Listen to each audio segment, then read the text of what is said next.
So welcome back to our exploration of the story of creation, and today we're on to day 2. So let's jump straight into it.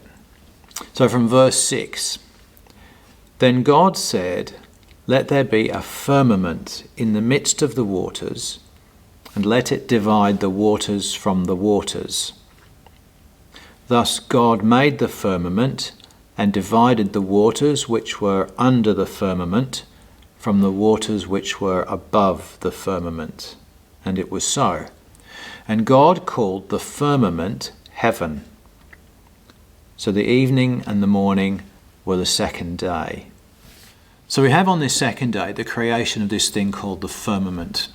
And it's called here heaven, or it can also be translated as sky. It is an extended surface or an expanse.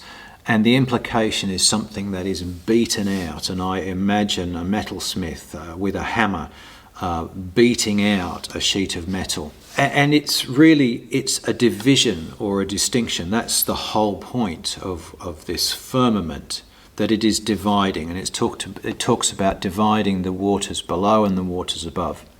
So it raises the question, in that day zero state, was the only thing that existed just water?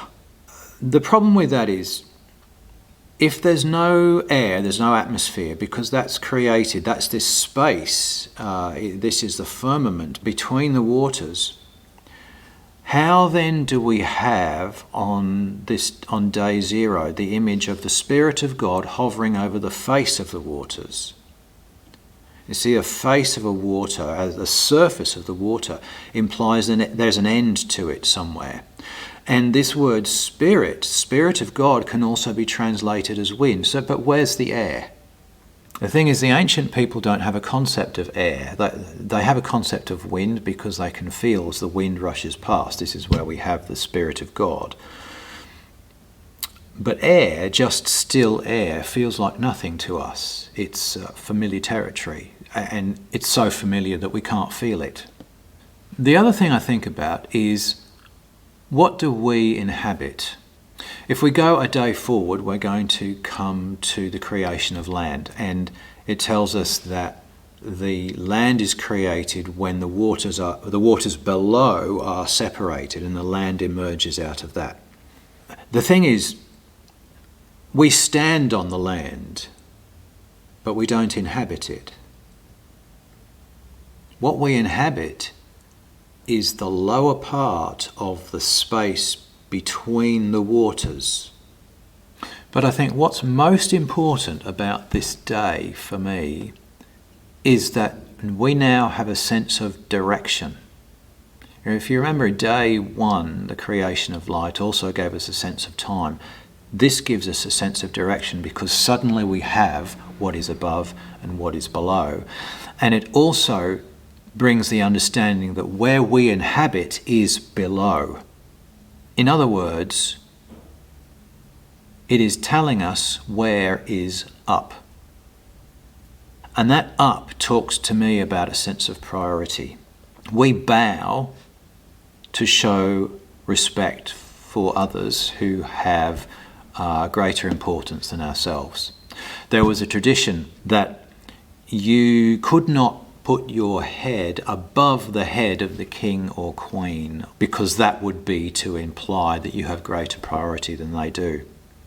So we have in this day a sense of priority and a sense of where we are in the grand scheme of things, and we are at the bottom.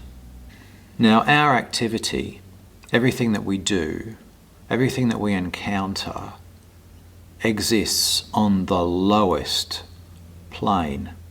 But we develop here in this day a sense of priority, which says that we must be ruled by something which is higher. So we're looking to principles beyond ourselves, beyond our daily activity, and that these principles are the things that will give us direction, purpose. These are principles that will define for us what is good and what is true. So it's not our own activity, it's not our own endeavours that do that. We subject ourselves to principles higher than ourselves. So that for me is the next step in our spiritual development. But I wonder what you think. Feel free to drop in your tuppence worth in the comments. I will very much look forward to having a chat with you. All the best.